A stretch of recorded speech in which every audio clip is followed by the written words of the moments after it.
দুষ্কৃতিকারীরা সারা বাংলাদেশের বিভিন্ন জায়গায় অঘটন ঘটাচ্ছে, রক্তপাত করছে, কিন্তু ধরা পড়ছে না কেন? তাদেরকে খুঁজে পাওয়া যাচ্ছে না কেন? আগে তো এমনটি ছিল না।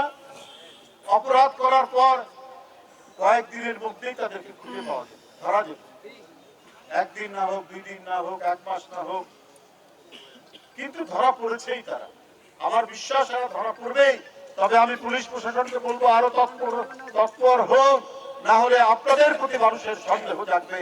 আপনাদের কারণে, আপনাদের নিষ্ক্রিয়তার কারণে আজকে যদি দুষ্কৃতিকারীরা, অপরাধীরা, খুনিরা পার পেয়ে যায়, তাহলে এই সমাজে, এই দেশে অন্ধকার নেমে আসবে। হাসিনা তার আত্মীয়স্বজন নিয়ে গেছে, তার দোসররা তো আছে, দোসররা বিভিন্ন জায়গায় আছে, প্রশাসনে আছে, পুলিশে আছে, সরকারি দপ্তরে আছে, প্রত্যেকটি জায়গায় তারা সেখান থেকে অনেক ধরনের ষড়যন্ত্র চক্রান্তের নীল নকশা বুনছে, তাদের জাল বুনছে কি করে বাংলাদেশের আগামী নির্বাচনকে নস্যাৎ করা যায়, বানচাল করা যায় এবং বাংলাদেশকে শান্তিপূর্ণ না দেখানো।